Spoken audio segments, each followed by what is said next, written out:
Welcome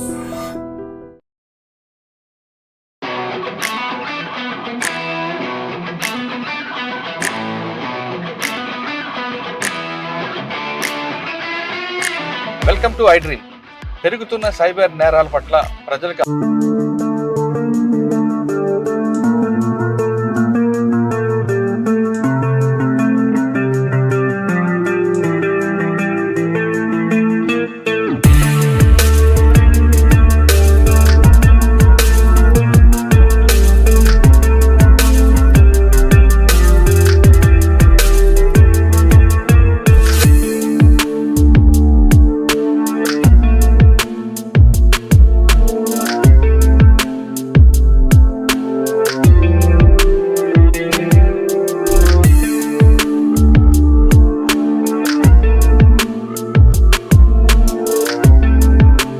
trending ఏముందండి, ఎక్కువ శాతం దీనికే అట్రాక్ట్ అవ్వడానికి ప్రధాన కారణం. కోవిడ్ లో రకరకాల ఆన్లైన్ యాక్టివిటీస్ పెరిగాయి. దానివల్ల మన డేటా చాలా మటుకు మనము విచ్చలవిడిగా ఆన్లైన్ లో పెట్టేసాం. మనకు ఎవరో ఒకరు కాల్ చేస్తారు, మీకు పార్సల్ వచ్చింది, ఆ పార్సల్ సైబర్ క్రైమ్ కు కంప్లైంట్ చేశామని చెప్పి ఒక పార్సల్ ఆఫీస్ నుంచి మనకు ఒక కాల్ వస్తుంది. ఇది ఇప్పుడు మోస్ట్ ట్రెండింగ్. లింక్ అని ప్లే స్టోర్ లో మనం డౌన్లోడ్ చేసుకొని వెళ్తే సేఫా, లేదు వాడు పంపింది లింక్ క్లిక్ చేస్తే సేఫా? వాడు పంపించిన లింక్ క్లిక్ చేస్తే ఒరిజినల్ ప్లే స్టేషన్స్ లో కూడా అనవసరమైన వాటిని డౌన్లోడ్ చేయాలి.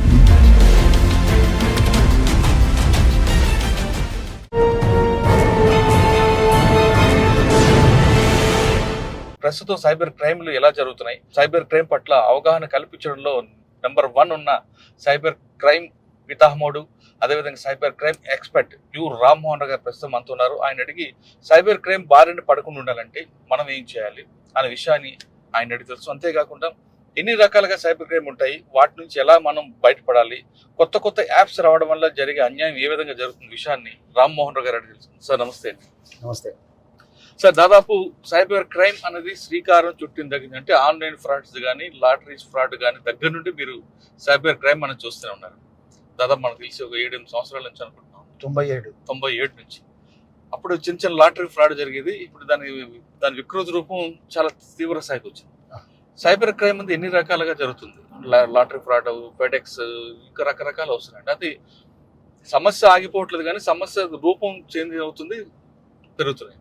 అప్పట్లో ఉమ్మడి ఆంధ్రప్రదేశ్ సైబర్ క్రైమ్ ఒకే పోలీస్ స్టేషన్ ఉండేది, అడప దడప ఒక ఎఫ్ఐఆర్ అయి ఉండేది. ఇప్పుడు ఒక్కొక్క మండలానికి ఒక సైబర్ క్రైమ్ పోలీస్ స్టేషన్ అయిపోయి పరిస్థితి వచ్చింది. క్రైమ్ రేటు మిగతా బాడీ అఫెన్స్ కన్నా సైబర్ క్రైమ్ ఎఫ్ఐఆర్లు ఎక్కువ ఇష్యూ అవుతున్నాయి. ఎన్ని రకాలుగా వస్తుంది, దేనికి అరికట్టాలంటే ఏం చేయాలి ఒకటి. తర్వాత కొంతమంది యూట్యూబర్స్ ఇన్ఫ్లుయెన్సర్స్గా మారి వాళ్ళ ఇన్ఫ్లుయెన్సర్లో కొన్ని యాప్స్ కూడా పెట్టుకొని ప్రమోట్ చేయడం, అంటే లోన్ యాప్ కానీ లేదా డేటింగ్ యాప్, ఇటువంటి గేమింగ్ యాప్ పెట్టడం. దానివల్ల యూట్యూబర్స్ ఉన్న ఫాలోవర్స్ కూడా అందులో ఉచ్చులో పడిపోతున్నారు.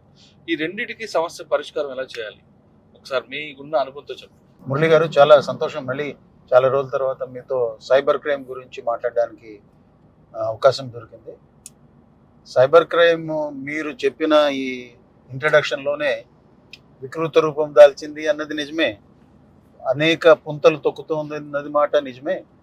ఏదేమైనా ఎవరు ఎంత తెలివిగా విక్టిమ్ను మోసం చేయాలనుకున్నా, ఇక్కడ భారతదేశంలో మాత్రము వాళ్ళ యొక్క తెలివి కంటే కూడా విక్టిమ్స్ యొక్క గ్రీడ్, దురాశను, విక్టిమ్స్ యొక్క తెలివి, ఆ సబ్జెక్ట్లో తెలివి లేకపోవడము, లేదా విక్టిమ్స్ అన్నీ పాజిటివ్గా నమ్మి దేన్ని క్లిక్ చేయమంటే దాన్ని క్లిక్ చేయటము, లేదా విక్టిమ్స్ ఆన్లైన్లో ఉన్నదంతా చాలా సత్యవంత హరిశ్చంద్రులు మాత్రమే ఆన్లైన్లో ఉంటారని వీళ్ళు విక్టిమ్స్ బిలీవ్ చేయటం వల్లనో ఇంకా కూడా విక్టిమైజ్ అవుతూనే ఉన్నారు. సిబిఐ ఆఫీసర్స్ అవుతున్నారు, పోలీస్ ఆఫీసర్స్ అవుతున్నారు, జడ్జెస్ అవుతున్నారు, బ్యాంక్ అఫీషియల్స్ అవుతున్నారు, పొలిటీషియన్స్ అవుతున్నారు. ఇంకా నార్మల్ విక్టిమ్స్, విలేజ్ల్లో ఉన్న విక్టిమ్స్ వీళ్ళు అవ్వటం అన్నది అత్యంత సహజంగా జరిగిపోతుంది. సార్, మనం చూస్తున్న దీంట్లో విక్టిమ్ ఏమో ఎడ్యుకేటెడ్ ఉంటున్నారు, ఎక్యూజ్డ్ పార్టీ ఏమో ఇంటర్మీడియట్ కనిపిస్తున్నారు. అంటే వీళ్ళ అమాయకత్వం అనుకోవాలా, మీరు చెప్తున్నట్లుగా అత్యాస అనుకోవాలా? అది అత్యాశ, అమాయకత్వం రెండిటితో కూడుకున్న మిళితమైన విషయం ఇది. మీరే చెప్తున్నారు అక్యూజ్డ్ అంత పెద్ద తెలివి వాడు కాదు అని. వాడికి తెలివి లేదు, కానీ వాడికి ఫోకస్ ఉంది. ఏ క్రైమ్ చేయాలనో ఆ క్రైమ్కి సంబంధించినంత జ్ఞానం మాత్రం సంపాదించుకుంటున్నాడు, మిగిలిన చోట లేదు. మిగిలిన విక్టిమ్స్కు ప్రపంచంలో ఉన్న జ్ఞానం అంతా ఉంది వాళ్ళకు. ఒబామా ఎట్లా పని చేయాలి, ట్రంప్ ఎట్లా పని చేయాలి, మోడీ ఎట్లా పని చేయాలి కూడా మాట్లాడతారు వీళ్ళు. కానీ ఈ సబ్జెక్ట్లో వాళ్ళకి ఏదైతే అవగాహన అవసరమో, ఏదైతే ఆన్లైన్లో వాళ్ళు టెక్నాలజీ వాడుకుంటున్నారో దాన్ని మాత్రం ఒక బానిసలాగా వాడుకుంటున్నారు, ఒక మాస్టర్ లాగా దాన్ని ఛేదించటంలా. ఇది మెయిన్గా మనకు జరుగుతున్న విషయం. ప్రజల్లో నా ద్వారా మీరు ఏదో సలహా ఇవ్వమన్నారు, కానీ నాకున్న ఎక్స్పీరియన్స్ తోటి చెప్పేది ఏంటంటే ఎవరైనా దీంట్లో విక్టిమ్ కావచ్చు.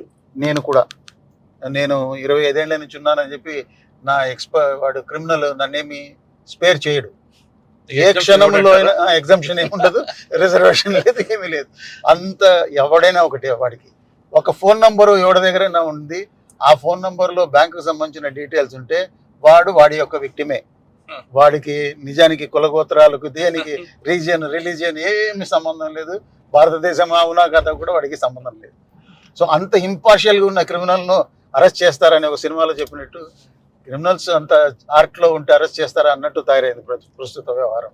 వాళ్ళని మెచ్చుకోవాలన్నా, మన విక్టిమ్స్ను బాధపడుతూ వాళ్ళు చాలా కష్టాల్లో ఉండి మన దగ్గరికి వస్తుంటే వాళ్ళ బాధను మన బాధగా ఫీల్ అవ్వాలన్నా ఒక్కొక్కసారి మాకు విచిత్రమైన పరిస్థితులు ఏర్పడుతుంటాయి. ఓకే సార్, 97 స్టార్ట్ అయినప్పుడు లాటరీ ఫ్రాడ్ స్టార్ట్ అయింది. అప్పుడున్న ఎంఓ ఇప్పుడు వచ్చేసరికి ఎంఓ ఎన్ని దశలు మారిందండి? ప్రస్తుతం ఎక్కువ ట్రెండింగ్ ఉన్న ఎంఓ ఏంటి? లాటరీ ఫ్రాడ్స్ అనేది ఇంతకుముందు అడ్వాన్స్ ఫీ ఫ్రాడ్ అనేవాళ్ళము. ప్రతిదానికి ఏదో మేము ఫారిన్ నుంచి వచ్చాము, పార్సల్ తెచ్చాము, ఫారిన్ నుంచి వచ్చాము, నల్ల కరెన్సీ తెచ్చాము, ఫారిన్ నుంచి వచ్చాము, మీకు లాటరీ తెచ్చాము, ఇలాగే ఒకటే ప్యాటర్న్లో ఉండేది. అప్పుడు వాటిని మనం నైజీరియన్ ఫ్రాడ్స్ అని పిలిచేవాళ్ళం. దాదాపు 2012, 2013 వరకు కూడా నైజీరియన్ ఫ్రాడ్సే ర్యాంపాంట్గా ఉండేవి. చాలామంది ప్రజలు దాంట్లోనే మోసపోయేవాళ్ళు. తర్వాత స్టేజ్లో ఆన్లైన్ బ్యాంకింగ్, ఆన్లైన్లో వ్యాలెట్స్, తర్వాత ఇంకా నెక్స్ట్ లెవెల్లో కోవిడ్ వచ్చే వరకు ఇంకా ఏదైనా ఆన్లైన్లోనే, చదువు ఆన్లైన్లోనే, లవ్ ఆన్లైన్లోనే, ప్రాపంచికమైన విషయాలు ఏదైనా ఆన్లైన్లోనే ఉండేది.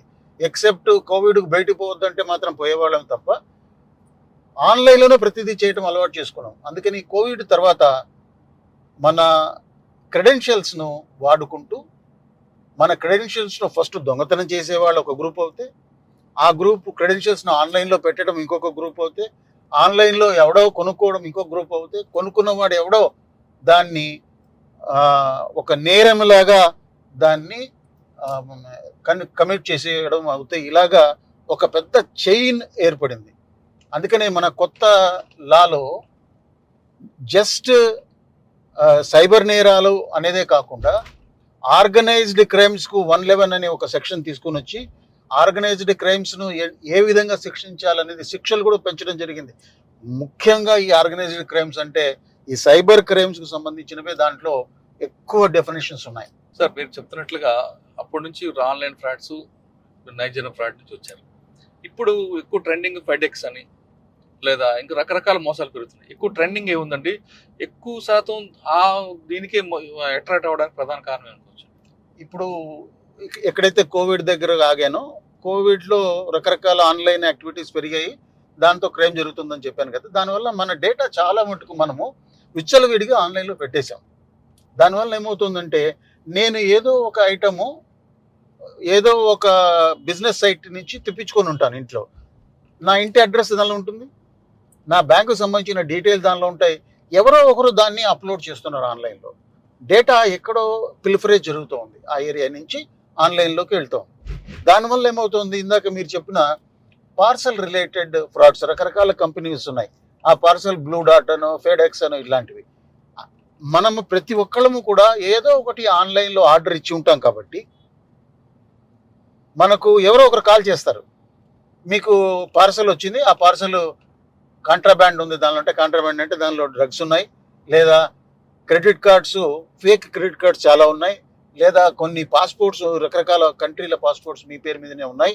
ఇవన్నీ ఉండడం వలన మేము దాన్ని సైబర్ క్రైమ్కు కంప్లైంట్ చేశామని చెప్పి ఒక పార్సల్ ఆఫీస్ నుంచి మనకు ఒక కాల్ వస్తుంది. ఇది ఇప్పుడు మోస్ట్ ట్రెండింగ్.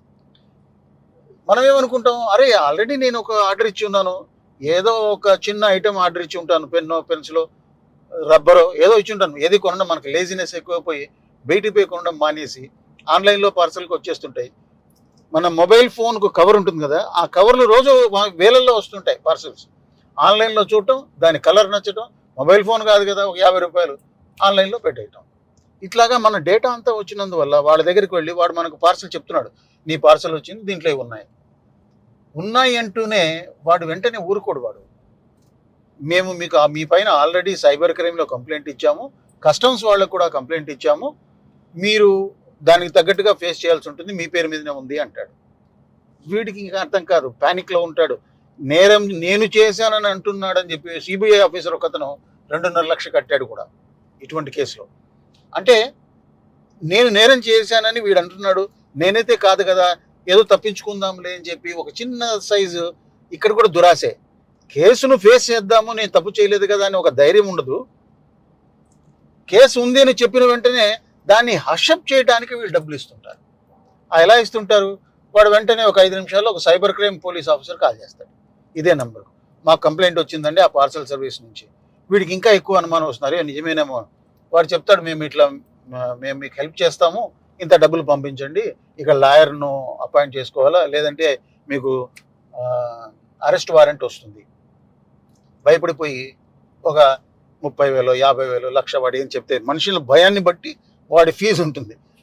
మనం రెచ్చిపోయే కొద్దీ వాడు 2 లక్షలు 10 లక్షలు కూడా చేసేస్తుంటాడు. భయపించేసి వెంటనే ఒక గంట తర్వాత కస్టమ్స్ డిపార్ట్మెంట్ వాడు కాల్ చేస్తాడు, మేము కస్టమ్స్ కాల్ చేస్తున్నాము, మీరు ఏదో కంట్రాబ్యాండ్ వచ్చిందంట, ఇవన్నీ మనీ లాండరింగ్కి సంబంధించిన కేసు ఇది, మీ మీద మేము ఈడీలో కేసు, ఇప్పుడు అందులో ఈడీ అంటూనే ప్రతి ఒక్కరు భయపడిపోతున్నారు కదా, ఈడీలో కేసు పెట్టాము, మీకు కొంత మనీ మీరు కట్టాల్సి ఉంటుందంటే అక్కడ 5 లక్షలు 10 లక్షలు. నాకు తెలిసిన కేసెస్లో 45 లక్షలు 50 లక్షలు ఇట్లా కట్టిన వాళ్ళు ఉన్నారు. 2 లక్షలు 3 లక్షలు కట్టి అనుమానంతో మళ్ళీ ఆపుకొని మళ్ళీ ఎలా మాలాంటి వాళ్ళను రోజు ఫోన్లో డిస్కస్ చేసుకొని మళ్ళీ ఆపుకున్న వాళ్ళు ఉన్నారు. ఒక అతనైతే నాకు ఫోన్ చేశాడు, నా ఫోన్ నంబర్ ఆన్లైన్లో ఉంటుంది కాబట్టి ఫోన్ చేశాడు, సార్ 2 లక్షలు కట్టాను పొద్దునంటే, లేదు బాబు అది తప్పు, అది లేదంటే మళ్ళీ ఆ రోజు ఏమన్నాడంటే నేను డబ్బులు పే చేయను అన్నాడు. నెక్స్ట్ డే మళ్ళీ ఇంకొక గంట తర్వాత ఒక 10-10:30 గంటల రాత్రిపూట నెక్స్ట్ డే ఫోన్ చేశాడు, సార్ నాకు అరెస్ట్ వారెంట్ వాళ్ళు వాట్సాప్లో పంపించారు సార్, భయమైంది సార్, ఇంకొక 4 లక్షలు కట్టాను సార్. అరే ఏది ఆన్లైన్లో వచ్చినా నిజమని ఎలా అనుకుంటారయ్యా? నేను ఒక ఎస్పీ అని అన్నావు, నువ్వే నా ఫోన్ నంబర్ తీసుకొని, నేను కాల్ చేయలేదు, నువ్వే నా ఫోన్ నంబర్ తీసుకొని నాకు కాల్ చేసి నేను చెప్పింది వినకుండా దొంగ చెప్పింది నువ్వు వింటున్నావు అంటే నువ్వు ఏ విధంగా నిన్ను మెచ్చుకోవాలా? తిట్టాల్సి వస్తుంది నేను అంటే, లేదు సార్ ఇప్పుడేం చేయాలి సార్, వెంటనే కంప్లైంట్ ఇవ్వండి అని. ఆన్లైన్లో ఇది ఒక సులభతరమైన మార్గం ఉంది. 1930లో కంప్లైంట్ ఇస్తే 1930లో కంప్లైంట్ ఇస్తే ఎంత త్వరగా మనం కంప్లైంట్ ఇస్తే, మన డబ్బులు డిపాజిట్ చేసిన తర్వాత ఎంత త్వరగా కంప్లైంట్ ఇస్తే ఆ మనీని వాళ్ళు అక్కడ ఫ్రీజ్ చేస్తారు. సో సలహా ఏమిటంటే, ఇటువంటి మీరు కంప్లైంట్స్ వచ్చినప్పుడు వెంటనే మీరు డబ్బులు కట్టిన వెంటనే కనుక మీరు 1930 కంప్లైంట్ ఇవ్వటము, మీ బ్యాంక్ వాళ్ళకు ఇన్ఫర్మేషన్ ఇవ్వటము చేస్తే, బ్యాంక్ వాళ్ళకు కూడా ఎలా ఇస్తారు ఇన్ఫర్మేషను? కాలింగ్ నంబర్ ఆన్లైన్లో సెర్చ్ చేయొద్దండి, మీ ఏటీఎం కార్డు వెనకాల నంబర్ ఉంటుంది, బ్యాంక్కి సంబంధించిన కాలింగ్ నంబర్ ఉంటుంది, దాని ఫోన్కి కాల్ చేసి చెప్పండి. చెప్తే మీది కార్డును బ్లాక్ చేసుకుంటారు, మీ మనీ ఏదైతే అకౌంట్కి వెళ్ళిందో ఆ అకౌంట్ను కూడా ఫ్రీజ్ చేస్తారు. ఆ అకౌంట్ నుంచి ఇంకొక వ్యాలెట్కి వెళ్ళి ఉండొచ్చు బై ద టైం, అది కూడా తెలుసుకుని అక్కడ ఫ్రీజ్ చేస్తారు. కాబట్టి విక్టిమ్ యొక్క డబ్బు అక్యూజ్డ్కు చేరే లోపల మధ్యలో అది రకరకాల ప్రయాణాలు చేస్తున్నప్పుడు ముందే కానీ మీరు చెప్పగలిగితే, పోలీసులు సెంట్రల్ గవర్నమెంట్ నుంచి స్టేట్ గవర్నమెంట్ వరకు I4C అంటే 4 Cలు, 4 Cలు, సైబర్ క్రైమ్ కోఆర్డినేషన్ సెంటర్ అని, Indian cyber crime coordination centre అని ఉంది, అది అన్ని స్టేట్స్లో ఉంది. వాళ్ళు చేస్తున్న పని అంతే, వాళ్ళు మ్యానింగ్ కూడా చాలా మందిని పెట్టారు, అక్కడ 30 మంది 40 మంది ఉంటారు అవైలబుల్. వాళ్ళు వెంటనే దాన్ని ఫ్రీజ్ చేస్తారు. ఫ్రీజ్ చేశారంటే మీకు ఆ రోజుకు ఆ రోజు మనీ రిటర్న్ రాకపోయినా కొద్ది రోజుల్లో త్రూ కోర్టు మీ మనీని ఇప్పించడం జరుగుతుంది. ఈ విధంగా మీరు ఇటువంటి కేసులు వస్తే నమ్మద్దు, ఎవ్వరు ఎటువంటి పార్సల్ వచ్చినా ఒకవేళ మీ పేరు మీద పార్సల్ మీరు పంపించినట్టు చెప్పినా మీకే వచ్చినట్టు చెప్పినా అది అబద్ధము. స్ట్రైట్ అవే నమ్మకండి. సార్ మీరు చెప్తున్నారు కాల్ సెంటర్ మీకు డెబిట్ కార్డు వెనక నెంబర్కి చేయండి, కానీ కాల్ సెంటర్ సెర్చ్ చేసి చేయొద్దు అంటారు. ఎందుకు? ఈ మధ్య కాలంలో మనకు చాలా ట్రెండింగ్ లో ఉన్న క్రైమ్స్ లో ఈ పార్సల్ క్రైమ్స్ తర్వాత మనకి ఏ విధమైన కంప్లైంట్ ఉన్నా ఫస్ట్ చేసే పని ఏమిటంటే మనము ఈ సెర్చ్ ఇంజన్ గూగుల్ కానీ బింగ్ కానీ ఇంకా ఏదో ఒక సెర్చ్ ఇంజన్లో మనము నా బ్యాంకుకి సంబంధించిన కాల్ సెంటర్ గురించి అడుగుతాం, చెక్ చేస్తాం. పేజ్ నిండా వస్తాయి ఫోన్ నంబర్స్, అవన్నీ ఫోన్ నంబర్స్ అని. ఎక్కువ భాగం అక్కడ duplicate fake call centre numbers ఉంటాయి.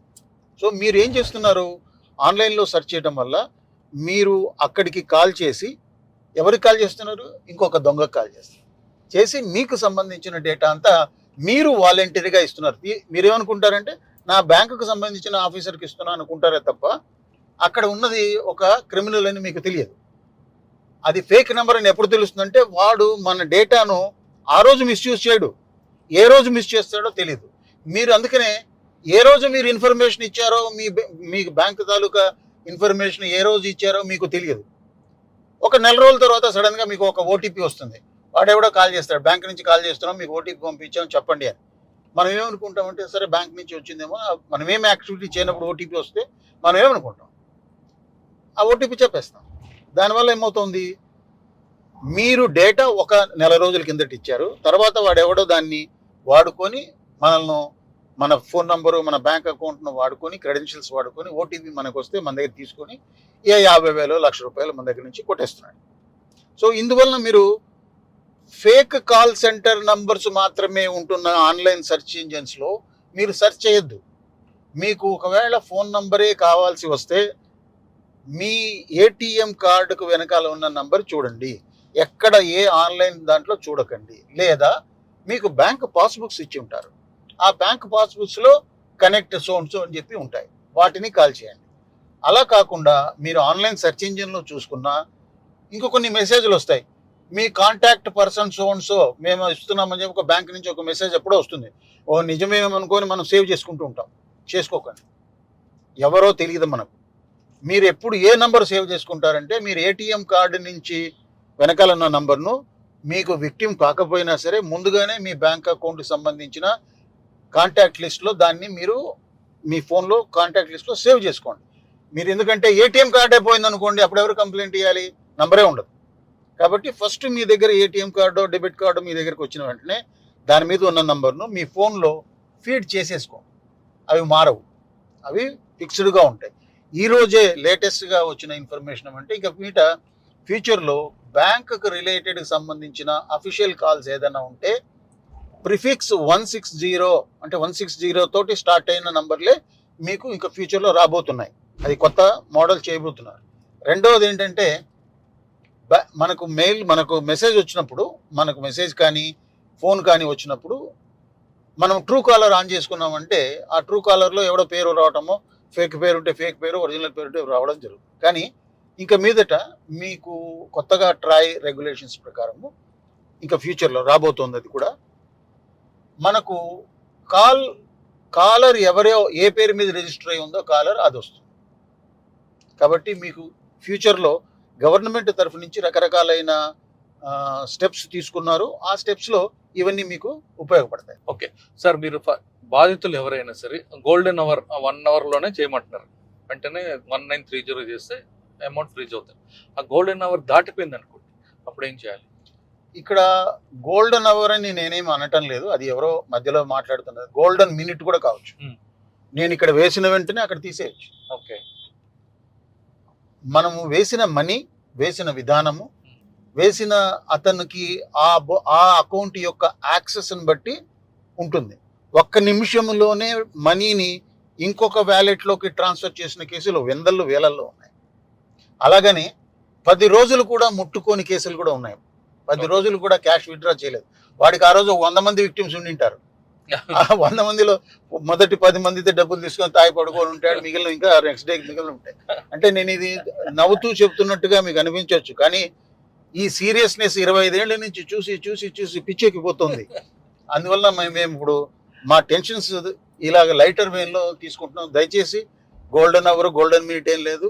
మీకు అర్థమైన నెక్స్ట్ సెకండ్లో ఈ కాల్ చేయండి.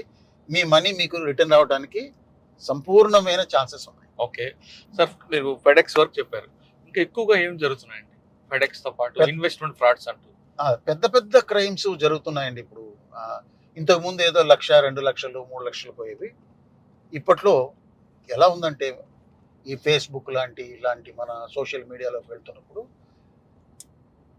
షేర్ మార్కెట్లో ఇన్వెస్ట్ చేస్తే మీకు విపరీతమైన లాభాలు వస్తాయి అని చెప్పి చాలా అడ్వర్టైజ్మెంట్స్ వస్తాయి.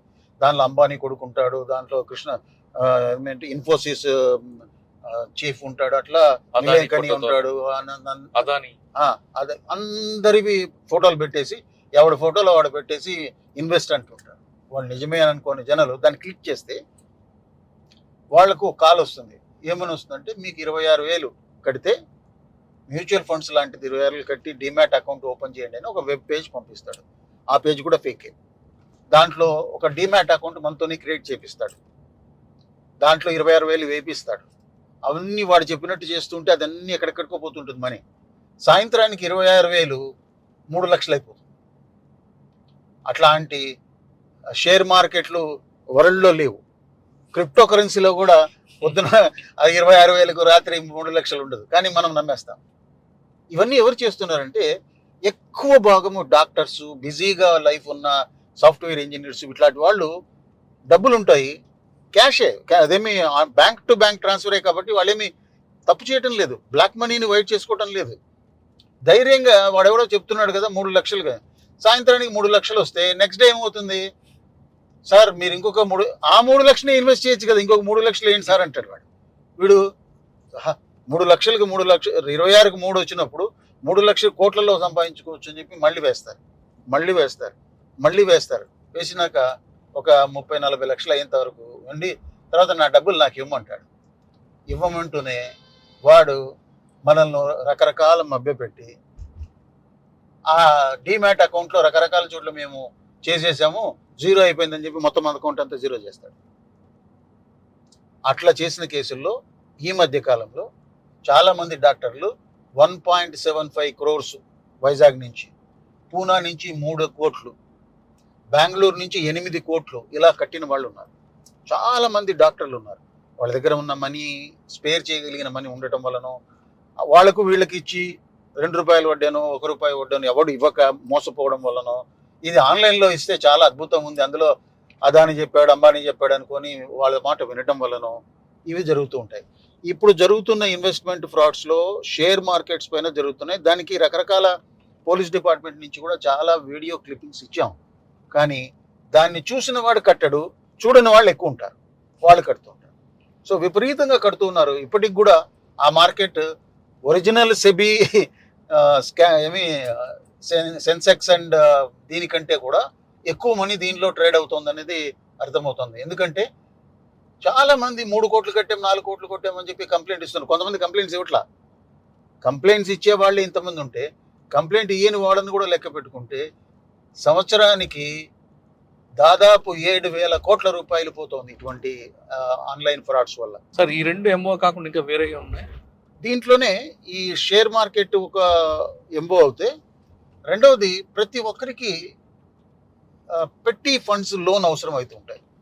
వాడు ఎంత పెద్ద ఉద్యోగం ఉండని, సాఫ్ట్వేర్ ఉద్యోగం ఉండని, ఇంకేదైనా ఉండని, లేదా రైతుగా ఉండని, ఏదని మెసేజ్లు వస్తుంటాయి మొబైల్ ఫోన్స్లో, మీకు లోన్ కావాలంటే ఈ యాప్ డౌన్లోడ్ చేసుకోండి అని. చాలామంది యాప్ డౌన్లోడ్ చేసుకుంటున్నారు. దేనికోసము? హ్యాజిల్ ఫ్రీ లోన్ అని రాస్తారు. మిమ్మల్ని ఏ ప్రశ్నలు వేయకుండా మీకు లోన్ ఇవ్వబడును అని రాస్తారు. ఏమండి మీరేమో అత్త కొడుక, మామ కొడుక, ఎందుకు ప్రశ్నలు వేయకుండా ఇస్తానంటాడు వాడు?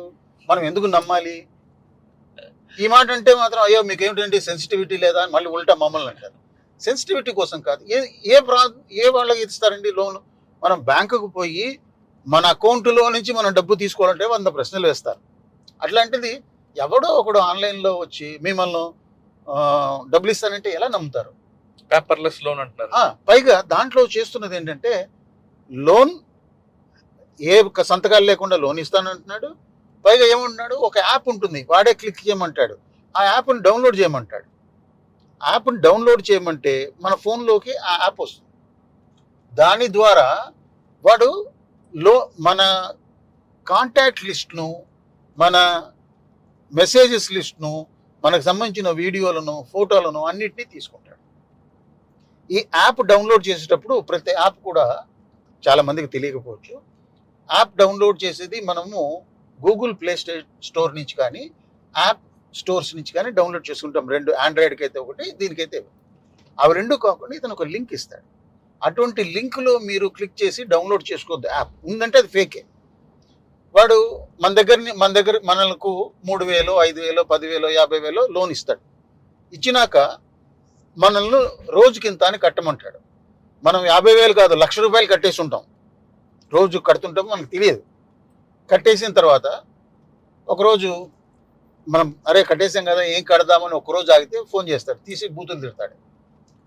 ఆ బూతులతో అంతటితో ఆగవు. మనం ఏం పట్టించుకోకుండా వాడు తిట్టాడులే అని వదిలేస్తే మీ కాంటాక్ట్ లిస్ట్లో ఉన్న ఫోన్లలో ఉన్న ప్రతి ఒక్కడికి వీడు ఇట్లాంటి దొంగతనం చేశాడు, అమ్మ తిడతాడు, వాళ్ళందరికీ టెక్స్ట్ మెసేజ్ పంపిస్తాడు. మీ ఫోటోలు వీడియోలు కూడా తీసుకున్నాడు కదా, వాటిని మార్ఫ్ చేసి వాళ్ళకి నెగటివ్ ఇమేజ్లు పెట్టేసి మీ యొక్క పర్సనల్ లైఫ్ను మిజరబుల్గా క్రియేట్ చేస్తాడు. కొత్తగా పెళ్ళి అయితే భార్య వెళ్ళిపోతుంది, లేదా పెళ్లి కావాల్సిన ఉంటే మామ ఇవ్వడు సంబంధం. ఇట్లాంటివి మాకు 100 కేసులు ఉన్నాయి. ఫ్యామిలీలు సూసైడ్ చేసుకున్న కేసులు ఉన్నాయి దీంట్లో, మన లోన్ ఫ్రాడ్స్లో. ఎస్ఐ సూసైడ్ చేసుకున్నారు, మీకు తెలుసు, మన స్టేట్లోనే. ఇట్లాగా ఆన్లైన్లో ఎస్ఐ ఎందుకు స్టూట్ చేసుకున్నాడు, లోన్ తీసుకున్నందుకు మాత్రమే కాదు, వాడి నేకెడ్ ఇమేజెస్ కూడా పెట్టేశారు. మన ఫోటోల్లో కొంతమంది వాడి ఫోన్లలో నేకెడ్ ఇమేజ్లో పెట్టుకుంటుంటారు, అది వాళ్ళ పైత్యం. అది భార్య పెడుతుంటారు, లేదా గర్ల్ ఫ్రెండ్స్ పెడుతుంటారు. అట్లాంటివి పెట్టుకున్నవన్నీ కూడా వీడికి పండగ. ఎవడైతే ఆన్లైన్లో తీసుకున్నాడో వాడు మిమ్మల్ని ఏ విధమైన విచ్చలవిడిగా వాడుకుంటాడు. మీరు కట్టింది 50,000 అయితే లక్షలలో వసూలు చేస్తాడు. ఈ మనీ కూడా పోనీ ఇండియాలో ఎవడో ఒక క్రిమినల్, జామ్తాడా క్రిమినల్, భరత్పూర్ క్రిమినల్ తినేసి వాడు బాగుపడ్డాడంటే అది కాదు. ఈ లోన్ ఫ్రాడ్స్లో ఉండే మనీ అంతా ఆన్లైన్లోకి వెళ్ళి ఆ మనీ అంతా కూడా మ్యూల్ అకౌంట్స్, అంటే చాలామంది తెలియక వాళ్ళ అకౌంట్స్ను ఇచ్చి ఉంటారు. అవన్నీ కూడా చైనా దేశంకు సంబంధించిన హ్యాండ్లర్స్ వాడుతూ ఉంటారు. ఆ మనీ అంతా ఇండియా నుంచి 2,000 కోట్లు, 3,000 కోట్లు, 10,000 కోట్లు ఇండియా నుంచి బయటి దేశాలకు వెళ్ళిపోతుంది. మనకు లాస్ అవ్వడం ఒకటే అవుతే విక్టిమ్కు, మన ఇండియాలోనూ ఇంకొకటి ఎవడో తినకుండా ఎవడో కంట్రీకి మీరు వెళ్తూ ఉంటే మనం ఈ మనీని పంపించేస్తున్నాం. లేదా ఈ మనీని పంపడానికి వేరే మార్గాలు ఏమున్నాయంటే ఆన్లైన్లో క్రిప్టో కరెన్సీ అని కొనుక్కుంటున్నారు. ఆ క్రిప్టో కరెన్సీని వేరే దేశాల్లో దాన్ని అమ్ముకోవచ్చు వాళ్ళు. సో ఈ మనీ అంతా కూడా లాండరింగ్ జరుగుతోంది. మన దేశానికి నష్టం, మన విక్టిమ్కు నష్టం, మన మొత్తం ఎకానమీకి కూడా నష్టమయ్యేలాగా ఉంది. మీరు అనుకోవచ్చు, సార్ నాది 10,000 పోయింది మీకే అని. నీకు 10,000 పోయిండొచ్చు, 10,000 మందికి 10,000 పోతే 100,000 కోట్లు అవుతుంది. కాబట్టి మాకు వస్తున్న కేసులను బట్టి ఈరోజు ఈయన మన మురళీధర్ గారు ఇందాక ఇంటర్వ్యూలో మొదట్లో 1 కేసు 2 కేసులో వచ్చేవి అని, ఇప్పుడు 15 లక్షల రిపోర్ట్లు పైన వస్తున్నాయి సంవత్సరానికి. 15 లక్షలు ఇంటూ 1 లక్ష వేసుకున్నా 15 లక్షలు. ఎంత మనీ క్రైమ్కు మనం దారాదత్తం చేస్తున్నాం. ఏ విధంగా చేస్తున్నాం, ఎవరికి చేస్తున్నాం? విదేశీయుల కన్నా చేస్తున్నాము, లేదా మరీ 10th క్లాస్ డ్రాప్ అయిన చిన్న క్రిమినల్స్ చేస్తున్నాం. మన డబ్బు అంతా కూడా అటువంటి వాళ్ళకి చేరడం వల్ల, తెలివి ఉన్న వాళ్ళ దగ్గర డబ్బు చేరితే అది ఏదో ఒకదానికి ఉపయోగపడుతుంది. తెలివి లేని వాళ్ళ దగ్గర డబ్బు చేరితే అది క్రైమ్కి ఉపయోగపడుతుంది. వాడు ఇంకొక ఫిజికల్ క్రైమ్ చేస్తాడు, ఇంకొక మర్డర్ చేస్తాడు, రేప్ చేస్తాడు, లేదా టెర్రరిజంకు పోతాడు. కాబట్టి దయచేసి మీరు 10,000 పోయిందా 5,000 పోయిందా అని అనుకుంటే కుదరదు. పోకుండా ఉండడమే మార్గం. దేన్ని ఆన్లైన్లో డబ్బులు కట్టు అంటే దేన్ని నమ్మకండి. డబల్ లాభం వస్తుంది అంటే అసలే నమ్మకండి. ఎక్కడ ఎప్పుడు ఏ లాభము రాదు. సార్ మీరు దాకా లోన్ యాప్లో ఒక మాట చెప్తున్నారు, లింక్ అనేది ప్లే స్టోర్లో మనం డౌన్లోడ్ చేసుకొని వెళ్తే సేఫా, లేదు వాడు పంపింది లింక్ క్లిక్ చేస్తే సేఫా? వాడు పంపించిన లింక్ క్లిక్ చేస్తే అసలే సేఫ్ కాదు. అట్లని ప్లే స్టోర్లో ఉన్నవన్నీ చాలా, ఈ మధ్య పాట వచ్చింది కదా, శుద్ధ పూసని అని, అట్లేం కూడా కాదు. వాళ్ళు ప్లే స్టేషన్లో, గూగుల్ ప్లే స్టేషన్లో కూడా వాళ్ళు రోజుకు వందలలో యాప్స్ను డిలీట్ చేస్తుంటారు. కారణం ఏంటంటే అవన్నీ ఫ్రాడ్యులెంట్గా పనిచేస్తుంటాయి.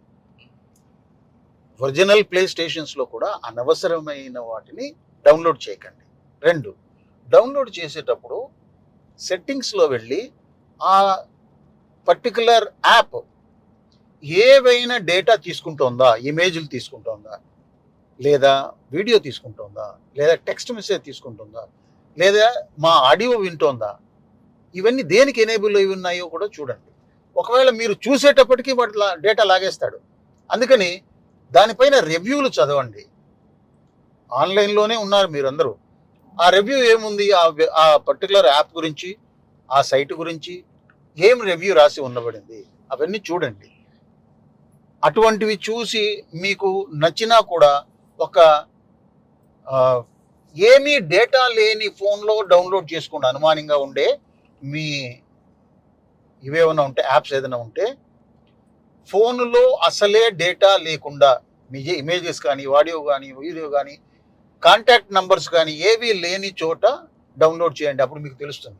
చాలామంది ఇట్లాంటి డౌన్లోడ్ చేసుకొని వాళ్ళు రాస్తుంటారు ఆన్లైన్ బ్లాగ్స్, దీంట్లో ఇటువంటి డిఫెక్ట్స్ ఉన్నాయి.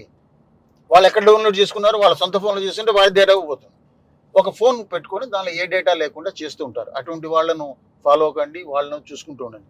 మళ్ళీ అటువంటి వాళ్ళని ఫాలో కమ్మంటే అటువంటి క్రిమినల్ ఎవడో ఉన్నాడంటే వాడిని ఫాలో కాకండి. చాలా జాగ్రత్తగానే ఉండాలి ఆన్లైన్లో. మీరు కూడా మాస్టర్ కావాలి అలా చూసి చేసుకోవడానికి. సార్, ఇప్పుడు మీరు ఫ్రాడ్ గురించి చెప్పారు.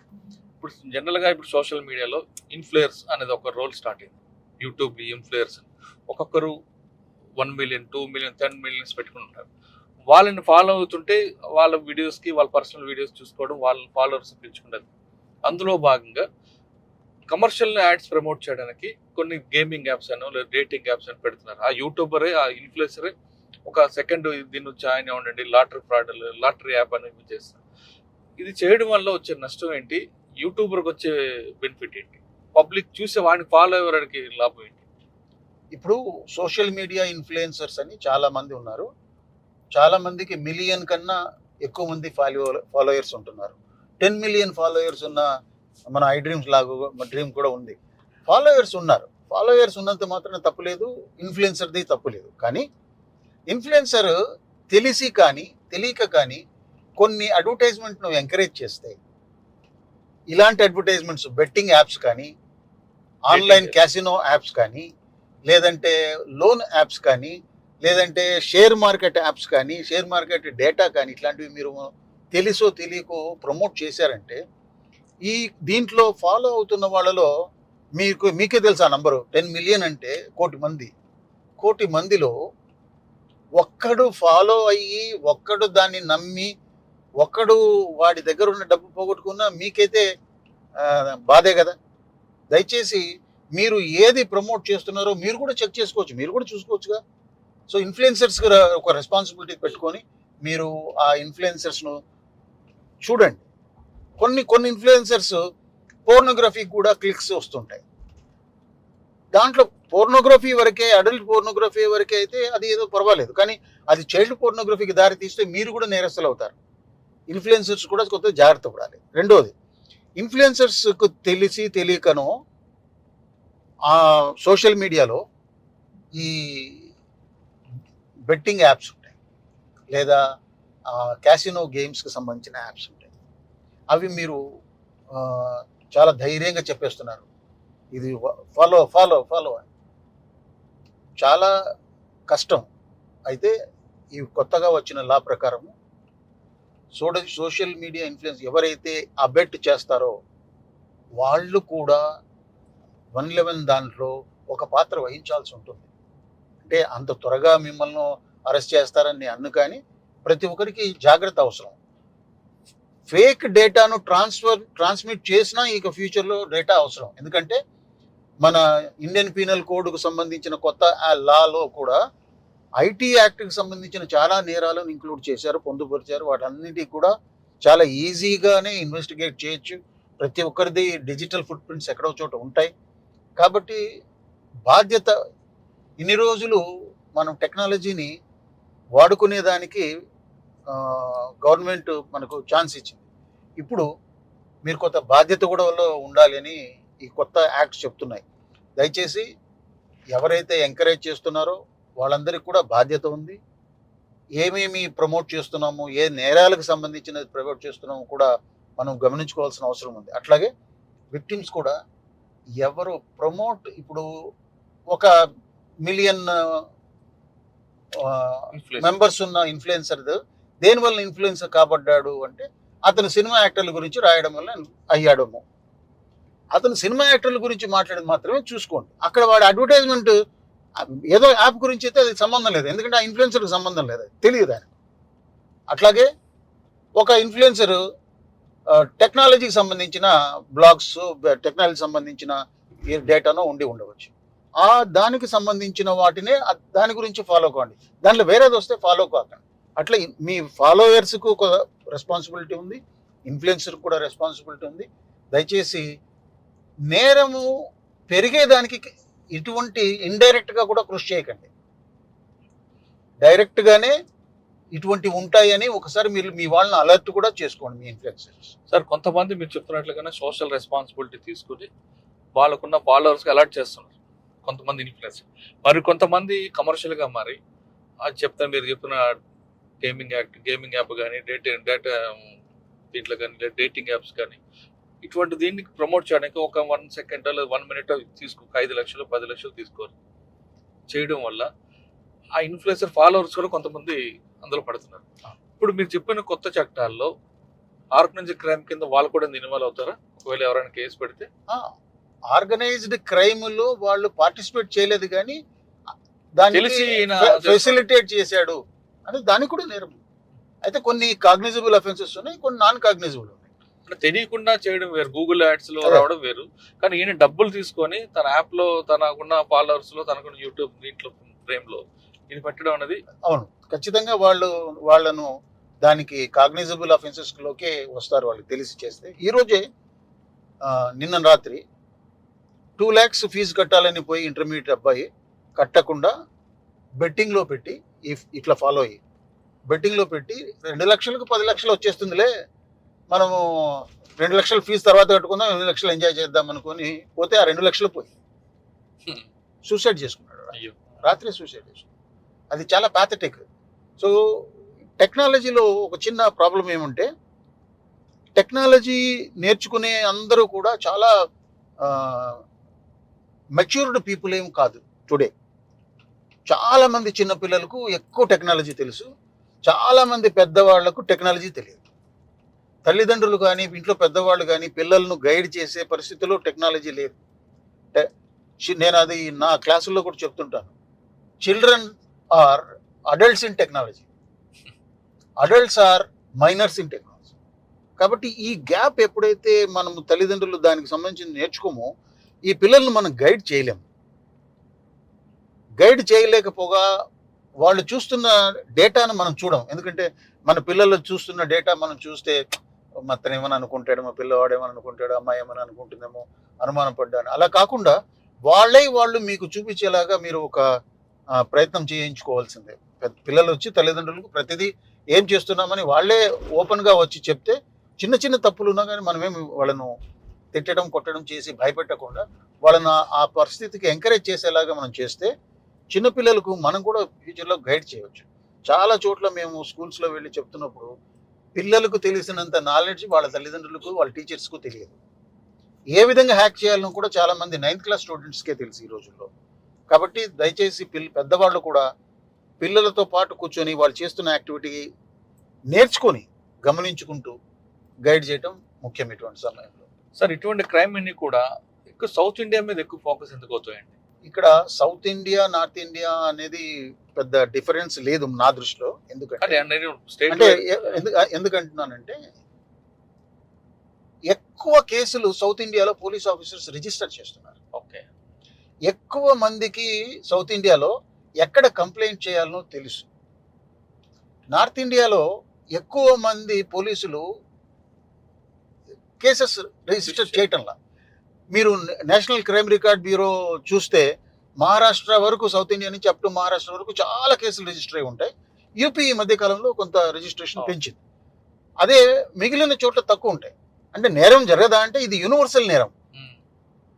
ఒక ఒక పాతకాలంలో నేను ఎక్కువ కేసులు రిజిస్టర్ చేసిన రోజుల్లో ఒక జర్నలిస్ట్ మిత్రుడు రాశాడు, ఎక్కువ కేసులు రిపోర్ట్ అయిన హైదరాబాద్ అని. అక్కడ ఉద్దేశం ఆయనది ఏమంటే హైదరాబాద్ సరైన పోలీసులు లేరు, ఇన్ని కేసులు జరుగుతున్నాయి అన్నట్టు రాశాడు. కానీ సరైన పోలీసులు ఉన్నందువలన కేసు రిజిస్టర్ అయ్యాయి. ఇక్కడ ఎందుకు ఆ విధంగా అంటే మామూలు క్రైమ్స్లో అయితే ఎక్కువ క్రైమ్ జరిగింది అనుకోండి, మర్డర్ కేసులు ఎక్కువ జరిగాయి నా పోలీస్ స్టేషన్లో, అది పోలీసుకు రెస్పాన్సిబిలిటీ ఉంటుంది ఖచ్చితంగా. కానీ ఆన్లైన్ క్రైమ్లో నా పోలీస్ స్టేషన్ లిమిట్లో ఎక్కువ మంది విక్టిమ్స్ ఉంటే క్రిమినల్స్ ఎక్కువ మంది ఉన్నట్టు కాదు. ఎక్కడి నుంచైనా వాడు క్రైమ్ చేయవచ్చు. జామతాడ నుంచి చేసినా వాడే నా పోలీస్ స్టేషన్లో ఉండి ఉండొచ్చు, అది భరత్పూర్ నుంచి చేసినా నా ఉండొచ్చు, మేవాట్ నుంచి చేసినా నా దగ్గర ఉండొచ్చు. కాబట్టి కేసెస్ రిజిస్టర్ అయిన చోటును ఎక్కువ నేరానికి ప్రాముఖ్యత ఇవ్వకూడదు, అక్కడ అవేర్నెస్ పెంచాలి. సో అవేర్నెస్ పెంచుకుంటూ చేస్తుండడం వల్ల ఫస్ట్ నుంచి కూడా సౌత్ ఇండియాలో నంబర్ ఆఫ్ కేసెస్ రిజిస్ట్రేషన్ ఎక్కువ, నంబర్ ఆఫ్ కేసెస్ కన్విక్షన్ కూడా ఎక్కువ. And most of the times మనం క్రిమినల్స్ ఎక్కడి నుంచి పట్టుకుని వచ్చాం, జామతారా నుంచి, భారత్పూర్ నుంచి, మేవాట్ నుంచి, నోయిడా నుంచి, ఢిల్లీ నుంచి, కలకత్తా నుంచి, ఇక్కడి నుంచి పట్టుకుని వచ్చాం. అదే నా క్వశ్చన్ కూడా, క్రిమినల్స్ అందరూ కూడా నార్త్ ఇండియా అండ్ అందరూ కాదు, కొంతమంది మీరు చెప్పిన ప్లేసుల్లో ఉంటే విక్టిమ్స్ అందరూ సౌత్ ఇండియా కనిపిస్తుంటారు. అంటే మీరు విక్టిమ్స్ సౌత్ ఇండియాలో మీరు ఇందాక చెప్పాను కదా, వాళ్ళకి కంప్లైంట్ ఇవ్వడం తెలుసు కాబట్టి బయటపడుతున్నారు. నార్త్ ఇండియాలో క్రిమినల్స్ ఎక్కువ ఉన్నారు అంటే ఒక 10 ప్రదేశాలు ఈ మధ్య గుర్తించారు రీసెర్చ్లో. ఆ 10 ప్రదేశాలు కూడా వెస్ట్ నుంచి నార్త్ నుంచి ఈస్ట్ వరకు అవి స్ప్రెడ్ అయి ఉన్నాయి, కానీ ఇటుపక్క తక్కువ ఉన్నాయి. ఇప్పుడు ఈ పక్క కూడా కొంత మొదలైంది వాళ్ళు చెప్తున్నారు. దీనికి ఇంకొక కారణం ఏమిటంటే లాంగ్వేజ్. ఇప్పుడు తెలుగువాడు ఇంకొక తెలుగువాడిని మోసం చేస్తూ ఉంటే అవతల వాడు వేసే ప్రశ్నలు ఎక్కువ ఉంటాయి. ఇప్పుడు హిందీ వాడు నేను కస్టమ్స్ ఆఫీసర్ అని చెప్పి ఫోన్ చేస్తే ఇక్కడున్న మన ఆంధ్రప్రదేశ్ మిత్రుడు ఎన్ని ప్రశ్నలు వాడిని ఉల్టా వేయగలడు, అర్థం చేసుకోవడానికే సరైన టైం జరగదు. దానివల్ల ఆ కమ్యూనికేషన్ గ్యాప్లో కూడా కొంత మనకు తేడా ఉంటుంది. అలా కాకుండా అటుపక్క నుంచి ఇంగ్లీష్లో మాట్లాడారు, ఇటుపక్క నుంచి తెలుగులో మాట్లాడుతున్నారు, కానీ తమిళ్లో మాట్లాడుతున్నారు, నమ్మేది ప్రమాదం ఉంది. వాడేదో బ్యాంక్ అఫీషియల్ ఏమో అని నమ్మే ప్రమాదం. మూడోది ఏంటంటే కాల్ సెంటర్స్ ఎక్కువ భాగం ఆ ప్రాంతంలో ఉన్నాయి. ఈ క్రిమినల్స్ చాలా మంది ఆ కాల్ సెంటర్స్లో పనిచేసి ఏ విధంగా బ్యాంక్ అఫీషియల్ మాట్లాడతారు, కస్టమ్స్ అఫీషియల్ మాట్లాడతారు అనేది నేర్చుకొని వాడు చేస్తున్నాడు. అక్కడంతా హిందీ బెల్ట్లో ఉన్న వాళ్ళు కాబట్టి వాళ్ళకు నేరము చేయటానికి ఒక ఛాన్స్ దొరికింది. మూడోది ఏంటంటే అనానిమిటీ. నార్త్ ఇండియా వాడు సౌత్ ఇండియాలో క్రైమ్ చేస్తే south India police officer north ఇండియాకు వెళ్ళి అక్కడ పట్టుకొని వాడిని తీసుకొని వచ్చి ఇక్కడ వేయాలంటే వీడు 10 రోజులు టైం వేస్ట్ చేయాలి. ఆ 10 రోజులు ఇక్కడ 1000 కేసులు వచ్చేసి ఉంటాయి. ఇతను ఒక సైబర్ క్రైమ్కే కాదు అన్ని క్రైమ్స్ చూసుకోవాలి. సో ఇంత టైం స్పేర్ చేయడం కూడా కష్టం. కాబట్టి ఈ క్రిమినల్స్ కూడా ఏం చేస్తారంటే సౌత్లో ఉన్న క్రిమినల్స్ నార్త్లో విక్టిమ్స్ను, నార్త్లో ఉన్న క్రిమినల్స్ సౌత్లో చేయడం వల్ల మనకు ఒక ప్రదేశం వాళ్ళు ఇంకో ప్రదేశాన్ని తిట్టుకుంటూ ఉంటారు. సో ఇవన్నీ ఒక కారణం. ఓకే సార్, ఫైనల్గా చెప్పండి, సైబర్ క్రైమ్ అంటే మీరు చాలా ముందు నుంచి అదే చెప్తున్నారు, సైబర్ క్రిమినల్స్ బారిన మనం పడకుండా ఉండాలంటే టిప్స్ చెప్పండి వాళ్ళకి. ఒకటేనండి, ఆన్లైన్లో ఎవరైనా అడిగితే డబ్బు కట్టద్దండి. అంతకుముందు మీరు 100 మిస్టేక్స్ చేసి ఇవ్వనండి, మీ డేటా పోనివ్వండి, ఏమన్నా కానివ్వండి. ఆన్లైన్లో ఎవరైనా అడిగితే ఓటీపీ చెప్పకండి. ఆన్లైన్లో ఎవరైనా దేనికోసం డబ్బులు అడిగినా డబ్బులు ఇవ్వకండి, అవన్నీ ఫ్రాడే. మూడోది, మీకు ఈ మధ్యకాలంలో ఇంకొక ట్రెండింగ్ వ్యాపారం ఏం జరుగుతుందంటే మోస్ట్లీ ఒక ఏపీకే ఫైల్ మీ వాట్సాప్కి వస్తుంది, బ్యాంక్ నుంచి వచ్చినట్టుగా అది కనపడుతుంటుంది. స్టేట్ బ్యాంక్ ఆఫ్ ఇండియానో, యూనియన్ బ్యాంకు, ఆంధ్ర ఏదో బ్యాంక్ నుంచి వచ్చినట్టుగా ఉంటుంది. ఏపీకే ఫైల్ అంటే ఆండ్రాయిడ్కి మాత్రమే అవి లోడ్ అవుతాయి. ఆ ఫైల్ చూసి ఏదో నా బ్యాంక్ వాడు పంపించాడని చెప్పి మనం క్లిక్ చేస్తేనే మన మొబైల్ ఫోను హ్యాక్ అవుతుంది, మన బ్యాంకుకి సంబంధించిన క్రెడెన్షియల్స్ అన్ని వాళ్ళు తీసుకోగలుగుతున్నారు.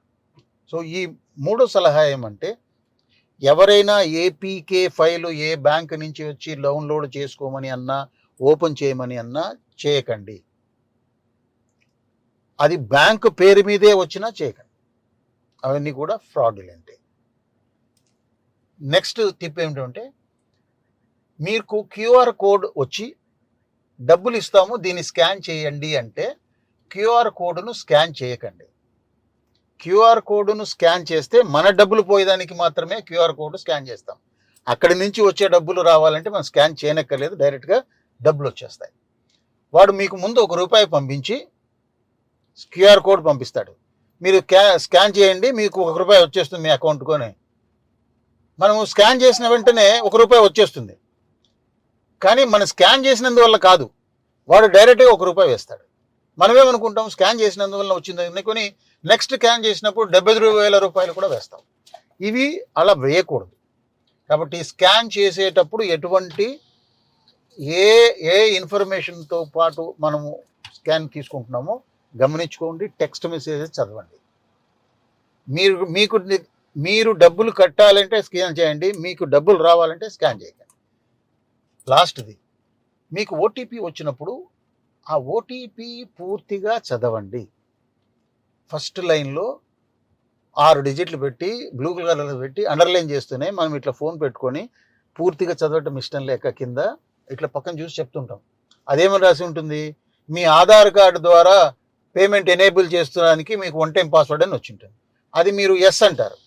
మీరు దానికి పంపించిన వెంటనే మీ ఆధార్ కార్డు ఎనేబుల్ అయిపోతుంది, మీ అకౌంట్ నుంచి మొత్తం మనీ వాళ్ళు తీసుకుంటారు. సో మీరు ఓటీపీని చదవండి. చాలామంది తెలుగు వచ్చిన వాళ్ళు, ఇంగ్లీష్ రాని వాళ్ళు టెక్స్ట్ మెసేజ్ ఇంగ్లీష్లో వస్తుంది. మీరు చదవలేకపోతే పక్కన వాళ్ళకి చూపించండి అది ఏం మెసేజ్, మీరు సొంతంగా చెప్పకండి. మనం ఎందుకు నేర్చుకుంటాం సొంతంగా అంటే, మనం ఏదైనా పార్సల్ ఆర్డర్ చేస్తే కూడా ఒక ఓటీపీ వస్తుంది, వచ్చిన వాడికి అది చెప్తుంటాం. ఆ మైండ్లో నుంచి మనం అన్నీ చెప్పడం మొదలు పెడతాం.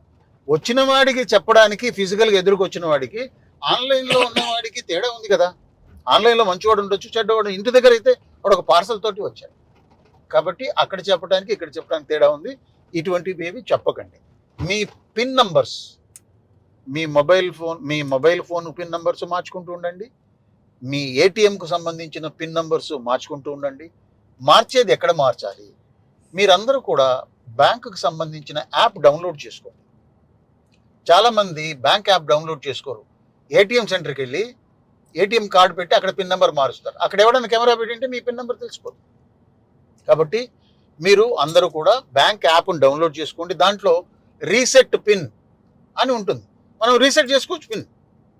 లేదా block your transactions till another transaction, అంటే నేను ఈరోజు నా బ్యాంకులో ఉన్న ట్రాన్సాక్షన్స్ అన్నీ నేను ఆపుకొని రేపు నేను చేసుకోవాలనుకుంటే మళ్ళీ ఆన్ చేసుకోవచ్చు.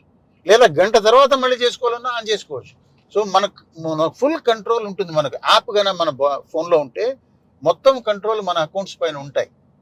పొరపాటున మనం ఎవరికైనా మనీ ట్రాన్స్ఫర్ చేసినా అది బ్లాక్ చేసుకునే దానికి మనకు ఛాన్స్ ఉంటుంది. లేదా మనం ఎప్పుడైనా మన క్రెడెన్షియల్స్ ఇచ్చేసినా వాడు డేటాను మిస్యూజ్ చేసుకోకుండా మనం బ్లాక్ చేసుకునే దానికి యాప్ ద్వారా ఛాన్స్ ఉంటుంది.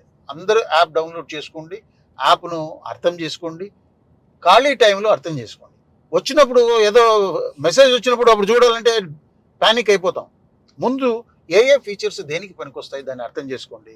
సింపుల్గా మీరు ఆన్లైన్ ట్రాన్సాక్షన్ను మీరు ఒక మాస్టర్ లాగా, మీరే బ్యాంక్ పెట్టినంతలాగా మీరు చేసుకోవచ్చు. కానీ మనము స్లేవ్ లాగా అయిపోయి భయపడిపోయి దాన్ని ఉన్నదంతా కూడా ఇచ్చేస్తుంటాం. దయచేసి ఎవరు ఏ దానికి డబ్బులు అడిగినా ఆన్లైన్లో మీరు ఆర్డర్ ఇచ్చిన ఆన్లైన్ మెటీరియల్కు తప్ప దేనికి డబ్బులు కట్టండి. ఆల్రెడీ మీరు ఏపీకే ఫైల్లో పెట్టుకోను, లేదంటే కొంతమంది మోసపోయారు అనుకోండి, ఇప్పుడు వాళ్ళు ఏ విధంగా వెనక్కి రావాలి? వాళ్ళు ఫ్యాక్టరీ రీసెట్లో మొబైల్ ఫోన్ను ఫ్యాక్టరీ రీసెట్ చేసుకోవాలి. వాళ్ళ బ్యాంక్ అకౌంట్స్ అన్నిటినీ కూడా కాంటాక్ట్ చేసుకొని బ్లాక్ చేసుకోవాలి. దాంట్లో ఉన్న డేటా కూడా వాడు కొట్టేసే ఛాన్స్ ఉంది, డేటా కూడా పోయి ఉంటుంది. ఆ డేటా పోతే మనకు ఎటువంటి ప్రమాదం ఉందో దాన్ని ముందే కౌంటర్ చేసుకోవాలి. దాంట్లో ఏదైనా నేకెడ్ ఇమేజెస్ ఉన్నాయి, అలాంటివి ఉన్నాయి, ముందుగానే ఎవరిది ఉన్నాయో వాళ్ళందరికీ ముందే చెప్పుకోవడం, లేదా ఆల్రెడీ మార్పు అయిపోయిందని వీళ్ళే చెప్పడం చేయడం ద్వారా మందిని ఒప్పుకోకపోవడం వల్ల కూడా కొంత సేఫ్ ఉంటుంది. అట్లని ఒకవేళ నిజంగానే మందిని తెలిస్తే మాత్రం కూడా మనం కొత్త యుగంలో ఉన్నాం. మన నేకెడ్ బాడీ కనపడినంత మాత్రాన ప్రపంచంలో ఏది ఊడిపడిపోయేది ఏం లేదు.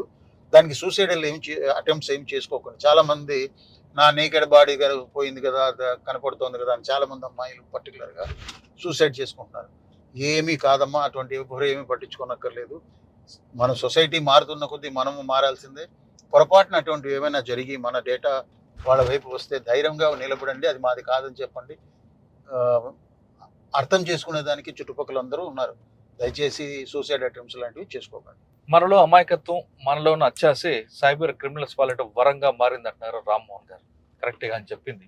ఎందుకంటే వాడు చెప్పిందల్లా మనం ఆడుతూ వాళ్ళు చెప్పగానే ఓటీపీ చెప్తే ఇటువంటి పరిణామాలు ఎదురొస్తాయని చెప్తున్నారు.